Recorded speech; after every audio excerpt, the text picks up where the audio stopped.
Welcome back to the Marvel Movie Minute, a daily podcast in which we explore the films of the Marvel Cinematic Universe 1 minute at a time. In this, our 5th season, we are looking at Joe Johnston's 2011 film Captain America: The First Avenger. I'm Andy Nelson from the Next Reel Film Podcast. Pete is still out with COVID, or so he says. I still think it's those needles. Today we're talking about minute 37, which begins with vital signs normal and ends with the crowd looking expectantly, wondering if Erskine's mad science actually worked. Returning to the show, we have again Krissy, Lenz, and Nathan Blackwell from the Most Excellent 80s Movies podcast. Hello. Hey, hello. Thanks for having us. I am thrilled to have you two here. We're getting to a point where things are in motion. Almost there.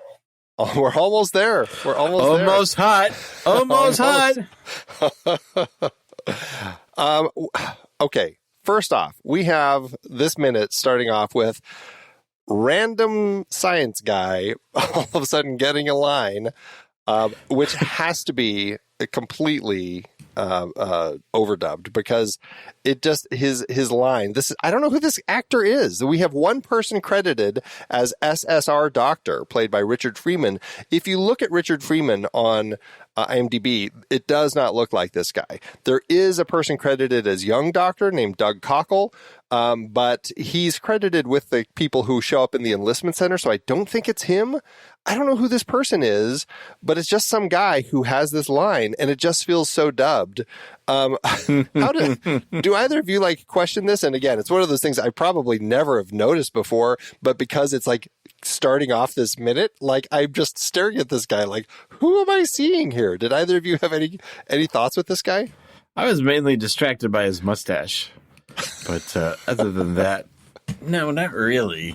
Someone's got to say the numbers 40%, 41%, 42%. The shields are at 20%, Captain. Yeah. Gotta be someone's job. He feels like a red shirt, in the scope of, scientists in a lab. Mm-hmm. He's essentially a red shirt guy, right? That's exactly it. Yep. Also, did either of you notice the eyewear everybody is wearing? They all have these steampunk goggles that have insane it's almost like they're suction cupped onto their faces with these little tube eyes that everybody is using, except for Howard Stark. And I have to think that this is where Tony gets his joy of fantastic eyewear, because he's wearing really cool sunglasses that have the little side, what do you call those things on glasses that kind of cover the sides of your eyes? What are those? You always see old people wearing them when they're playing tennis. Do either of you know what those are called? Absolutely not. No, but, Stark always puts style above safety, so and we have to assume that that's on the family eyewear crest. Yeah. So he's this is for y'all to keep your corneas, intact. This is for me to look good and feel good. Mm-hmm. And yours costs $25. Mine costs $300. You'll be fine. You'll be fine. And then Tommy Lee Jones is not wearing them.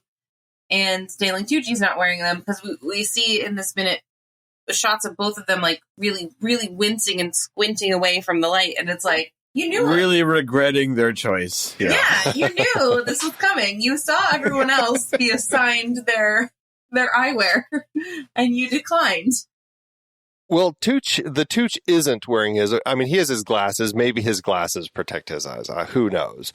But nobody in the observation booth wears it, which made me wonder. It's did they put special tempered glass in there that has some sort of chemical in them so that they're not getting. I mean, as you said, Tommy Lee Jones still squints, but none of the other people seem bothered. We see Peggy Carter up there, and she seems okay. We see Fred Clemson. We see all these extras up there, but no one seems that bothered by it.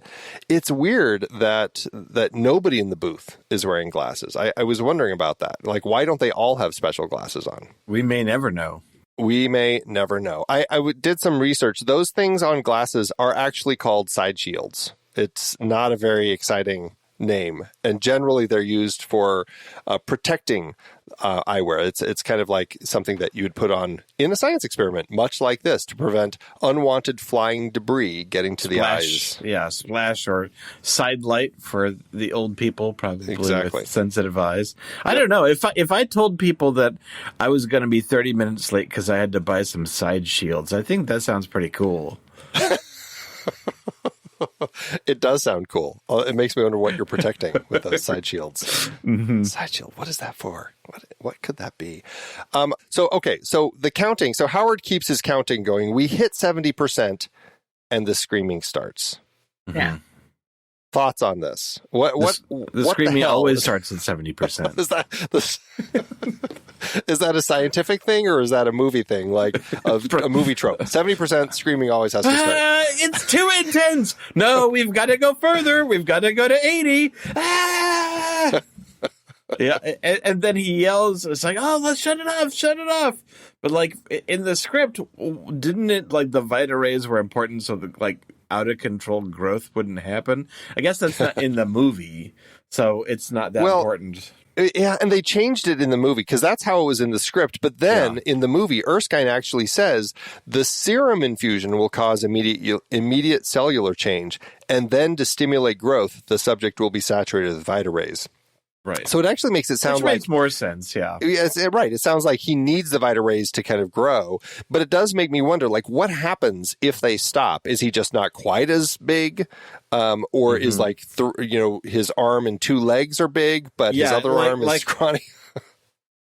He's only, it's just the torso is muscular, and then he's got the small little limbs. There have been far too many people who have played around with imagery of Steve post this procedure where, they're like super tiny head, but giant body. And it's very funny what people do. Mm-hmm. But it is one of those things. Like, what happens if they do stop at this point? Yeah. Just because he's screaming. I think it's fair to say that we're fully in the movie trope land, that it's not entirely scientifically accurate, but that's okay. You think? Yeah, exactly. To where it's like, really, you just need to like have the numbers go up higher, and then people are screaming, no, we've got to stop. No, don't stop. Like when and then they're going to stop it, and he says, "I could do this," and I almost feel like he in his mind he was going to say, "I could do this all day," and then he was thinking to himself, "Is like, no, I cannot do this all day," and I will not admit it. That it's like, no, I can do this. For about 10 more seconds. Finish up. Please, just finish up. Well, and I do think it's silly that Peggy's like, and, of course it's supposed to read that she's just, she's so concerned about Steve, and she just loves Steve, and she loves him no matter how hot he is. But it doesn't make sense for her to be like, turn it off. Like, he got to 40%. Turn it off. No, we can't. We can't. That would still be an improvement, though. He's at 70%. That would still be an improvement, right? But then even Tucci is like, "Oh, open the door. We got to get him out." Right. And it's like, did you not think that at some point he'd be like, "Ow"? Well, so there's two things there that I want to address. First, let's talk about Tucci, because Erskine saw what happened with, granted it wasn't Vita rays, but he saw what happened with the super soldier serum, and he saw, at least in his flashback version of things, he saw Schmidt kind of like his face started shaking and it went crazy, and presumably had some sort of a transformation into the Red Skull. We're not exactly sure how that whole thing plays out, but something happened that changed him. That was the only time, as far as we know, that he's ever done the procedure before. And he said the serum wasn't ready. It's like, well, how does he know the serum is ready? Does he think something might be actually going wrong and maybe the serum wasn't ready and he's kind of entering a panic mode at this point? I think there's a bunch of super soldier animals somewhere. Yeah, I was just going to say. Or Red Skull animals. There's really hot squirrels in khakis running around New York. But also a bunch of Red Skull girls. Squirrels, yeah. Well, did either of you see the 1990 Captain America? Because there is actually a Red Skull rat that gets transformed in that. It's a precursor to the Red Skull himself. It is pretty funny, and it does make you question, like, where are these animals that they're hiding? Yeah, I think he was just worried about the Red Skull being repeated again, and then he'd be known as the Skull Guy. You know? But still, it's like you have to. So finish it. So have a complete Red Skull Part 2. Like, don't have a partial. Well, okay, so here's another thing. If Steve did end up looking like Red Skull, like if he came out and was red, but he was a good guy because he had the good inside. Would that be okay? Would that be okay? Well, the super soldier serum makes him kind of ugly. We know that now, but he still is a great soldier and he's on our side. Is that still a win, or does he have to look hot in order to be a good guy? Yeah, well, hotness is an important factor. I think you can put a mask on him. Sorry, Steve, you've always got to wear the mask. That's right. We're just going to glue it on? Yeah, you've got to be like, I know Deadpool's not out yet, but you got to dress up like Deadpool. Well, Deadpool is a great reference there, Nathan. Like, I was thinking, like, they're like, we need to find a little guy, a little skinny guy who's got like the perfect personality and the heart of gold, but also like there has to be a hotness potential. Like, we don't, we're not scouting for the Avengers with any normies out here. Like, we need good, strong, hot. There was some collagen, there was some biotin, in the serum to just make sure he was wrinkle free. And retinol keeps the skin looking nice and exactly. Yeah, right. Okay, so my other question about this moment is, and you brought it up, Krissy. Peggy comes out, like, stop the experiment. She wants them to stop this procedure that is happening, and wants them to shut it down. What do we think that it's are they saying something that it's the woman that comes out to do this? Is that reading into it that there's this trope of like the caregiver sort of thing, that she's the one who has to be the one to come out and say all of this? I mean, obviously Erskine is doing it too, but not until she kind of starts screaming, shut it down.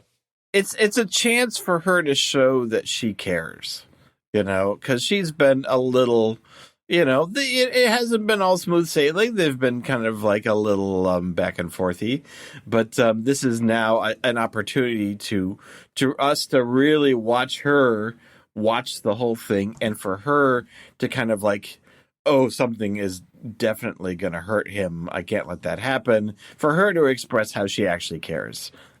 Right. For her to be worthy of Steve, we have to know that she loves him.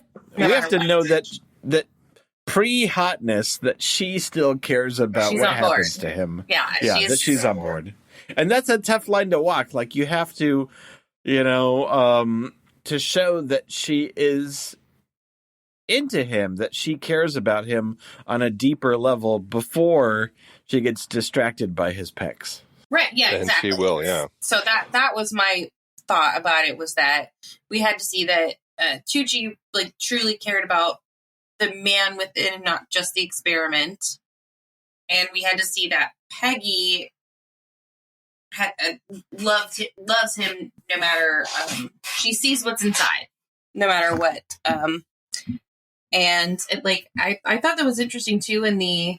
Are we allowed to talk about like other stuff, like in the what ifs where she becomes, yeah, sure.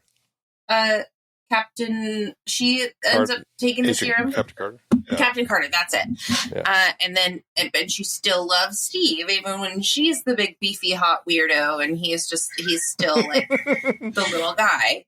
That's what I thought was the message they were trying to send. Is like, she's the one who's always been worthy of him because she loved him for the little guy inside. Okay, so this is going to be an important thing to talk about then. And if Pete were here, he would be bringing this up, because Pete was wondering, like at the start of the film, is Peggy interested in him as purely a subject of this science experiment that they're going to be doing on somebody, or is she finding herself falling for the guy?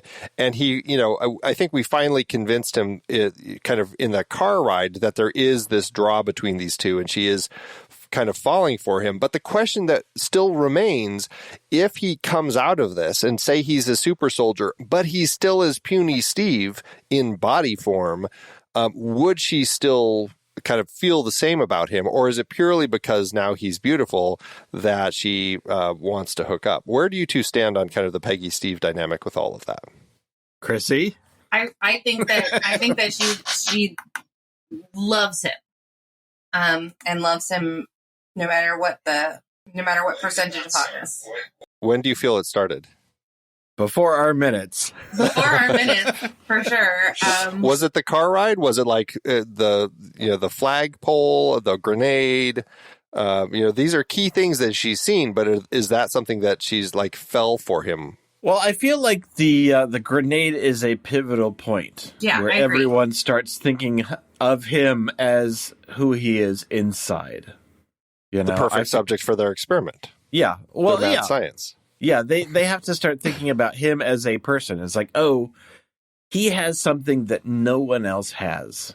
He has something inside him that is different than everyone else. And I think that's the pivot point where everyone starts to see that that's a thing, that's now on their radar. And they talk about it throughout the Captain America experience. They talk about how, like, the specialness of Steve is, what does he say? It's like, you're never the one to make the sacrifice play and be the guy. He says that to Tony, like, right? Do you guys remember the part I'm talking about?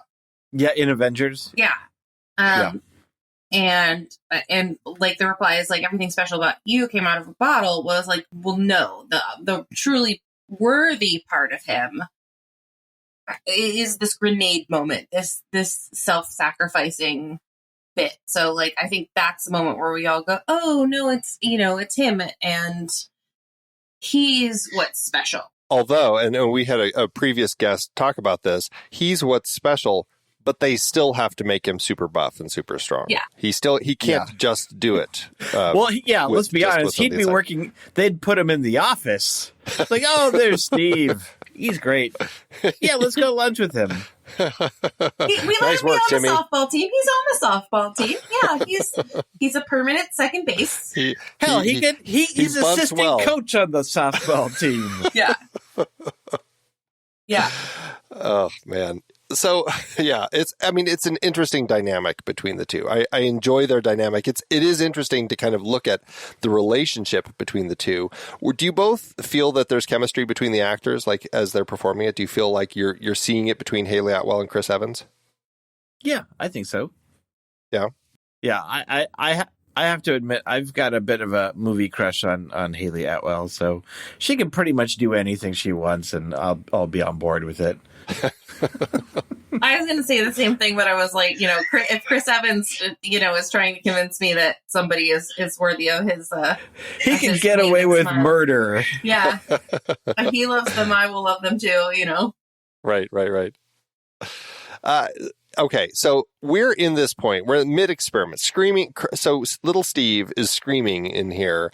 I timed it from the time that Stark starts turning that wheel and pumping these Vita rays in to the point where in this particular minute we have it hit 100%, and the machine kind of like, I don't know. It's the movie trope of the machines are too taxed and everything starts sparking and shuts down. It's about a minute. We have almost exactly 1 minute of time for Steve to be pumped with these. I mean, he already has the super soldier serum, but now he's like being fully dosed with these Vita rays, and his body's going through this insane transformation. The only comparison I can think of in my head, based on the screams that he's doing, is in American Werewolf in London, and that was probably the only thing I can think of where somebody goes through a transformation and it's depicted as this intensely painful thing, but it works in context of the way they're doing it. Do either of you like have any comparisons for something like that, or like how are you envisioning what's happening in here? Yeah, I definitely see something similar to where his body is literally just stretching and bones are breaking and then regrowing within him. It's probably best that we just kind of didn't see that. The equivalent of sit-ups are happening in there. Like, whatever. Sit-ups! whatever. My abs! My abs! Oh, there's a 4-pack now. Oh, God, the other 2 are coming. It's abs and leg day all at once. My pectorals! Yeah. He's bench pressing and he's doing his crunches all at the same time. It is. It's every day is like that. Yeah, that would be like the interesting device. It just speeds up time and you're just forced to do a lot of exercising. So you come out super buff, but you're also like 10 years older. Yeah. Right. 10 years worth of exercise all in a minute. All in 1 minute. I need a nap. What I noticed too, especially in this minute, is that you see how much of the equipment is Stark branded. Like it all says Stark Industries, and he was like, "No, put more stickers on that say Stark." Just like Stark, you can see where Tony gets all of it. I will say, I really kind of like this Stark design, because Stark Industries, the logo later looks much different. But this one is, I don't know, there's kind of that cool, like the 3 lines that are part of the design that I just think are really cool. And I need a shirt with that now because it just looks so cool. Again, just showing how amazing Stanley Tucci is. He runs to the Vita chamber, climbs up the little steps, and looks inside without glasses. That's how amazing the Tucci is. He can stare into the sun and into a total eclipse and not have any eye damage. Yeah. This guy's too much. You've got to see what level of hotness we achieved in there. No! Take these glasses! They're in the way! How hot are we? Is this secretly his goal? Is it like actually a hotness machine? He just hasn't told anybody. Yeah. Who is the scrawniest looking guy I can make hot? Let's see what we can do. This is science. His side hustle is America's Next Top Model. I feel like the deleted scenes would reveal something. I want to see the spin-off Marvel one-shots following him, or I guess it would have to be a what if when he doesn't die, but he's like, well, the things I can achieve with this now, like all these great models they can design. It's got to be a what if of people who have made just like terrible life choices that have led to incredibly wonderful results. Just going into detail on like the doctor who's just trying to create hot men. Their sole goal. We didn't really want to know more about this guy. That's a whole series of such strange episodes. Like I could see just a random spattering of things. Like, okay, I never thought that was a thing. It's like that guy in I can't remember which one of the Douglas Adams Hitchhiker's Guide books, where it's like the guy who doesn't realize he's actually like the god of bad weather or something, and he's just always like, he just like has settled for like, he has a life where it's always raining and stuff, and he tries taking a trip to the tropics, and that happens to be when a hurricane is there and stuff, because bad weather always gravitates to him. Such a silly little thing, but I loved it. All right, so we're at 100%. The whole machine kind of shuts down, and as I said, movie trope, the machine sparks because it's overtaxed, and the light inside dims. What is dimming? What is the light inside here? Is that the Vita rays? Is it that like those tanning bed lights that are on in here? Is Steve himself glowing? Do either of you have any idea why it glows so much inside this chamber? It's got to be he's super saturated by the Vita rays. I feel. So do you think if they opened it, he would be glowing?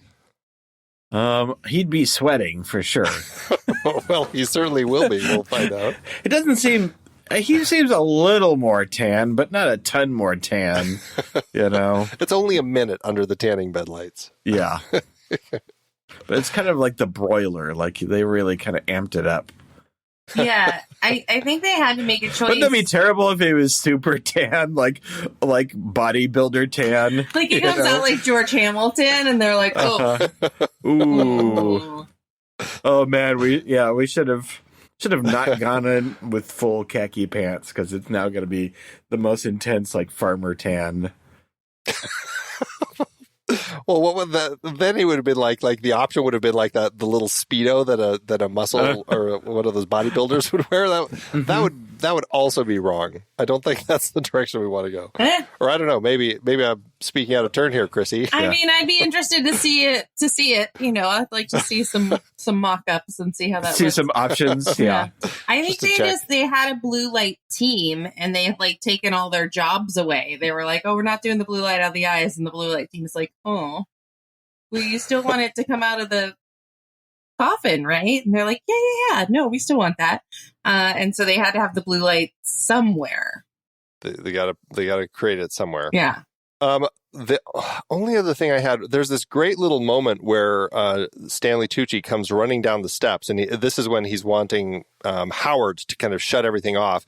And I love the little move here because he comes running down the steps, and he kind of this is when he first hears Steve call out, and he kind of dips down, but then it's like the camera comes down and we want to have the framing. Again, it's all about framing where you get the observation booth behind a person. And the camera comes down below him, but also it's like Tucci steps up on something and there's nothing there for him to be stepping up on. So it's one of those weird things where I'm like, I think that they just like threw a couple apple boxes on the ground. An apple box is like, I mean, literally it's a box in filmmaking where, they use them all for all sorts of things, for actors to stand on. That's notoriously what Tom Cruise is always standing on to be as tall as his co-stars. But to put gear on, it's one of these things that, and they come in different sizes, but it's one of these things like right around 22 seconds, Stanley Tucci comes down and then he pops back up in time for the turn. And it's such a, like, I don't think I ever really noticed it because it goes so quickly. But as I was looking at this time, I'm like, what is he standing on there?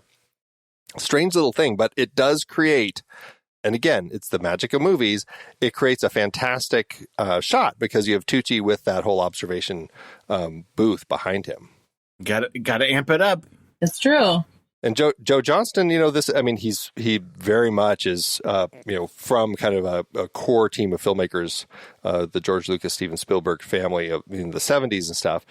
So obviously he knows how to kind of construct something. Mm-hmm. Where do you two stand with Joe Johnston as a filmmaker? I'm very pro Joe Johnston. Have you mentioned Light and Magic yet in previous episodes? I don't know if we did on this show. We talked about it in the other show because we just on the next reel because we just did the Star Wars trilogy. Yeah. So if you have a chance. Yeah, if you have a chance to check that out on Disney Plus, it's a fantastic documentary series directed by Lawrence Kasdan on industrial light and magic, and Joe Johnston is in it a lot. He's very pivotal to the beginning of Star Wars, starting off as kind of a concept artist and eventually kind of getting lined up to begin his directing career. I'm pro Joe Johnston, but I mean, it's not been 100% like, batting average, but, I was, cause he did the Rocketeer, didn't he? He did the Rocketeer. He did. And basically once he did that, then I was on team Joe Johnston. So I was excited that when he got Captain America because of that. Yeah, I think he has a real sense of like energy and fun. I don't know exactly like what the words I would say are, but there's this like sense of playfulness like infused in all of the action that makes you feel like, oh, we're not here seeing a movie that's taking itself too seriously. Like we're getting all these like really great action moments and all these really good shots, and it's exciting, but it's always there's a little like wink. He is a filmmaker who does have I don't know, I guess I enjoy that there feels to be a sense of joy in just the process. Yeah, we're celebrating. He's not one of those like visual filmmakers who creates like like an amazing color palette or composition. It's more of a kinetic energy of like camera movement and blocking, you know? It's a very kind of classic, born in the era of like Spielberg and George Lucas, and it's got a lot of like energy and fun to it. It was interesting in the Light and Magic documentary to learn that he was kind of burned out on doing all the effects and everything and was going to kind of quit. And Lucas was like, well, why don't you go to film school instead? I'll pay for you to go to USC and you can learn how to become a director. And so Lucas paid for him to do that. And that's, that started his directing career. And that's how he got Honey, I Shrunk the Kids and went from there. I was like, oh, wow, wow, what a gift for Lucas to give to that guy. Yeah, pretty amazing. Mm-hmm. What a gift. Yeah. You already mentioned it, but I did crack up quite a bit when Steve says, I can do this. And I'm just like, just say all day. Just say all day. but please hurry. I can do this for up to 12 more seconds. I really do have to pee. I wasn't joking. All right. Well, any other points from either of you about this particular minute? Or should we come back tomorrow so we can talk about hotness? Hotness. All right. Remind everybody again about your podcast and where they can tune in. Yes, please tune in to the most excellent 80s movies podcast, wherever the finest podcasts are stored. We've done a lot of your favorite movies, The Goonies, The Terminator, Weird Science, all of that.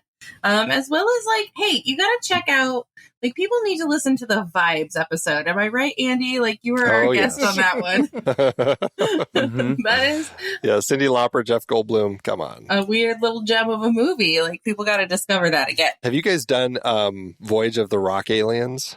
No, I just discovered it on the How Did This Get Made podcast. Yeah, I just watched it and totally fell in love with it. If you guys ever cover that, let me know. I'll be happy to chat with you about it. It's a great little movie. All right, everybody. Well, tune in to their podcast. It is a lot of fun. And if you're a fan of 80s movies, you're going to feel right at home in those conversations. So we will be back tomorrow to discuss Minute 38 and PECs and all sorts of wonderful things. So until next time, true believers.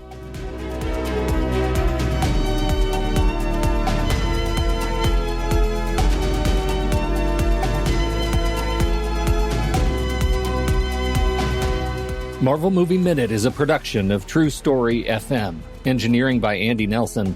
This season's music is Spread the News by Anthony Vega, and this season's show art is by Winston Yabo. Find the show at truestory.fm, and if your podcast app allows ratings and reviews, consider doing that for this show.